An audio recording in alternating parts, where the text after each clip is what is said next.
Okay, so what I'm going to talk about today is the progression for the hang clean, how we go about doing that whenever we have freshman athletes come in this case, talking about freshman volleyball players, this progression that we take them through and learning how to hang clean. This last summer, I was able to work with freshman volleyball players and teaching them how to do their hang cleans correctly. And this next summer, we'll be working with them again, as well as soccer, teaching them how to hang clean, progression to getting to that point. First thing that we start with is the hip hinge. Once they learn how to hip hinge, progress to the hang pull. From there, progress to the high pull. Once they get that down, then progress to the full hang clean. So once we start with the hip hinge, once they learn how to do that, it's really going to set them up. I really think that's the most important part for the rest of it, not only for the hang clean, but then just a lot of lifting in general, being able to hinge and bend at the hips instead of the lower back. So whenever they come in, we start them with the hip hinge. One thing that I like to use is like a broomstick or something like that to teach them how to break with the hips and not at the lower back. What I'll do is I will place it here. We're wanting 3 points of contact: the head, upper back, the rear end. We want to stay on the broomstick the entire time. So from this point, we'll have them stick their hips, just bringing them straight back, keeping their weight on their heels. We have all 3 points of contact. If they're hinging correctly, all 3 points on the way down should stay in contact with the broomstick. Coming back up as well. Go again. What this is doing is teaching them is how to set up and load at their hips, being set and ready to go. Once they get through the hip hinge, learning this correctly, with this, keeping all 3 points of contact, we'll take this out. And then we'll have them just go ahead, just make sure that they've got it down without it. So have hinge one more time. Yeah. So again, hinging at the hips, not the lower back. Everything is in line in a neutral position. From there, we'll then have them progress to performing the hinge with the bar. Have them step back. Their hands are going to be just outside their legs.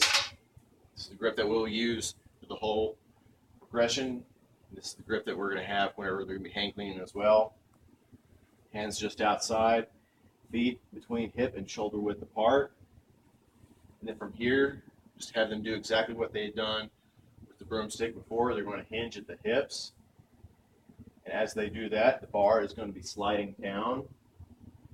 Important point on here as well is that we want them taking the bar to just above their knees. Don't want them going past, just above the knees. Again. As the bar is coming down just above the knee, hips are back, being loaded, ready for the next phase. Back up. Once they get that down, we'll then progress to hang pull. And so with each one of these steps as well, it's just building upon the step that we have just covered. So for the hang pull, they're first going to hinge again, the hips, but then this time, right as they get to the top of the knee, they're not going to waste any time coming back up. What they're going to do, the hips are going to be coming back forward, and the hips are going to be re-extending.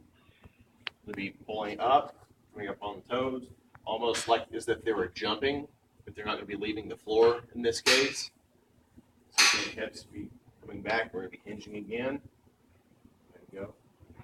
And as soon as they get there, pulling back up, hips going back through, re-extending, and they'll be shrugging at the top as well. Once they get that down, we then from there go to the high pull. So again, everything's building on one another, starting with the hinge. Within this time, we're coming back up, so we're re-extending, still jumping and shrugging as well, just like we did with the clean pull. And this time, we're going to go ahead and let come through a little more violently with our extension. Bars will be coming up a little bit. Important point on this as well as the bar is traveling upward, with our grip where it is, we want our elbows to be coming up as well. Let's go full speed this time. So the bar is going to be traveling all the way up. Yeah, one more time. Hips coming back. Bar is just above the knee. Extending back at the hips.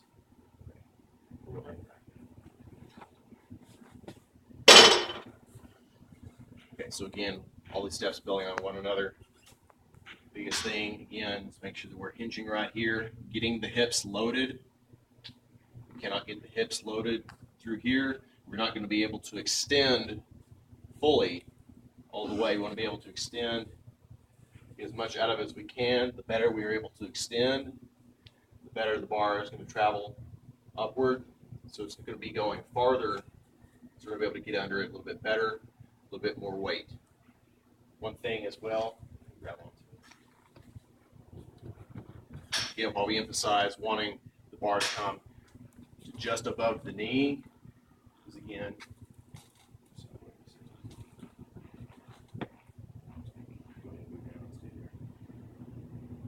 knees right here.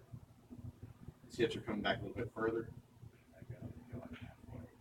So if someone was to cut it short, hips aren't coming back as far.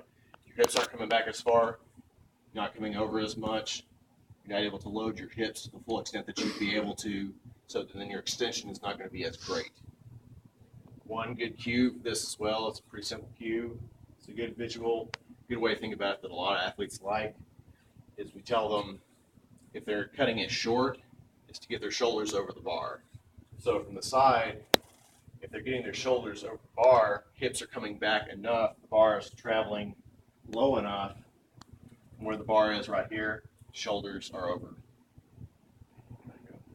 So once they get all those steps down and get to where they're progressed to the high pull, doing that well, we then go ahead and progress all the way to the ankling.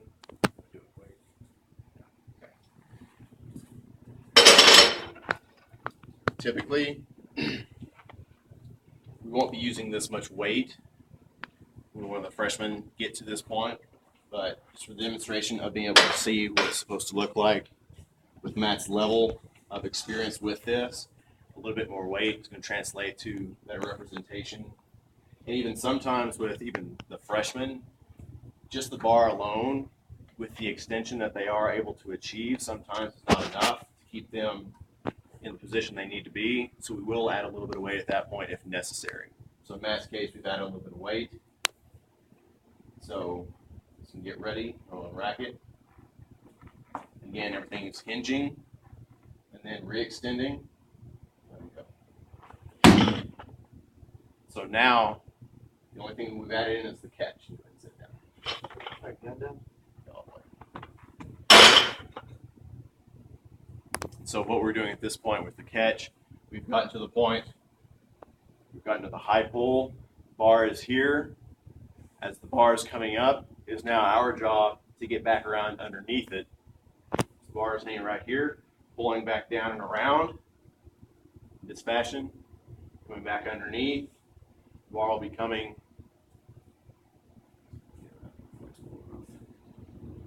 The bar will be sitting in the rack position. Yeah.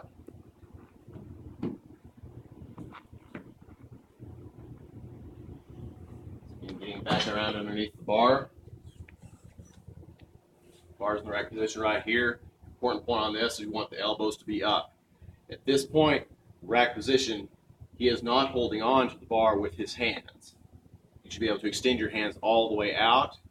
The bar should stay in place. It is resting on top between the deltoid and the throat. Okay. Put it down.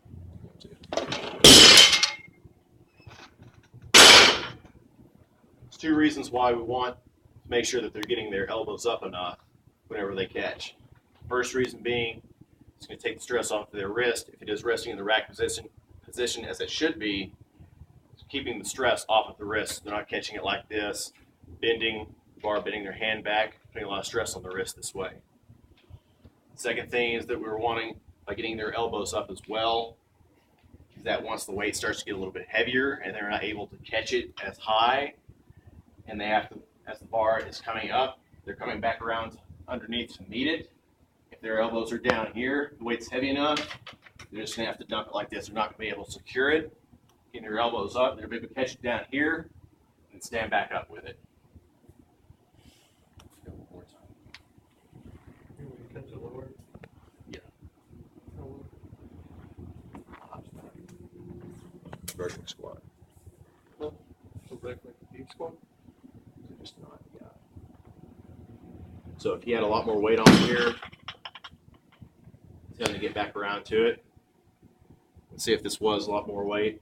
The bar, while we're still wanting to get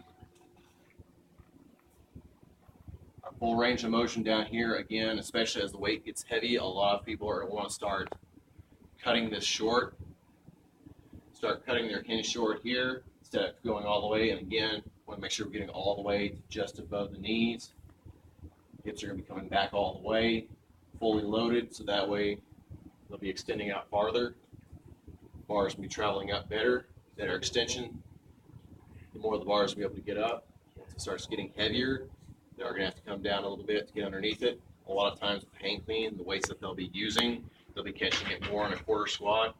Position like this, catching here, standing back up.